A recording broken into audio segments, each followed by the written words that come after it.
Hello, it's Marcus Adkins with Orlando Microgreens, and in this video today, I'm going to show you how to automate your Google Sheet directly into your Google Calendar using an app called Zapier.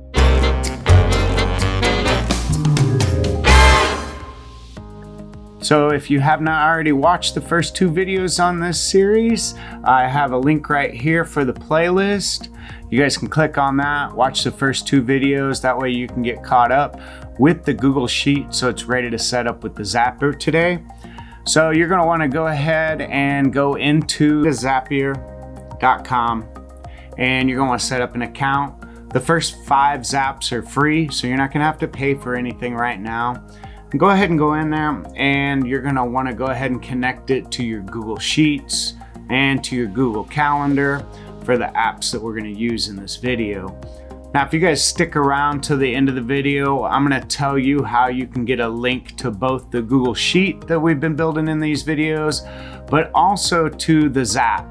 Those can both be shared with you. At the end, I'll tell you exactly how to get that link.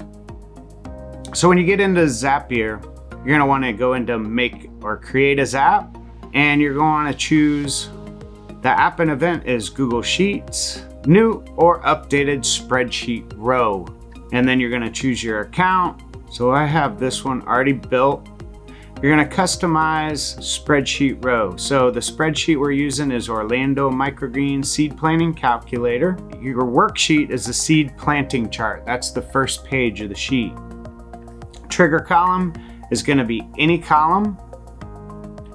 And then you're going to come down in here, and if you've got everything set up right, you should be able to find the spreadsheet here with the information you're looking for. Now you're going to go into the do this section and you're going to choose the app and event, Google Calendar, create detailed event. Choose your account, customize detailed events. This is where I've gone in and done a few things. So summary, I want number 1 event/customer. That is the column that it's going to pull the information from. So that's going to show the event. So if you have a farmer's market or an actual customer, that's the name that's going to come up. Your variety is going to come up, wheatgrass.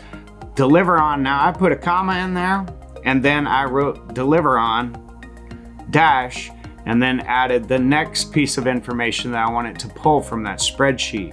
So that's going to be date and time of event. And then description, I want the event/customer information to populate in there. The variety again. Now the first one is the start soak. So anything that goes in there that needs soak time, that's when your event's going to start and pop up on your calendar so you know exactly when to start soaking your seeds. It's also going to tell you when to sow your seeds. And then notes, if you have anything in the notes column, it's going to populate in there as well. Start date and time. The start date and time is going to be the soak start date. That'll be the same date as your sow date if there's no soak time. Otherwise, you want it that way so it does give you the earliest time, which would be your soak date. End date is going to be the plant date.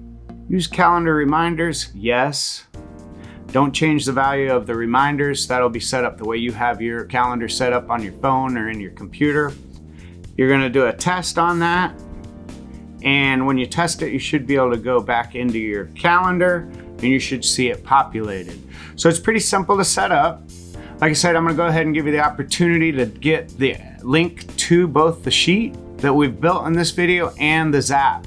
So the way to do that is help me out. Watch all 3 videos in their entirety. Go ahead and hit that playlist link there. Watch all 3 videos, like all 3 videos. If you haven't subscribed yet, go ahead and subscribe and ring the bell and leave a comment at least on this 3rd video saying interested, or I would like access to the spreadsheet and Zap, and I'll send it to you in a private message.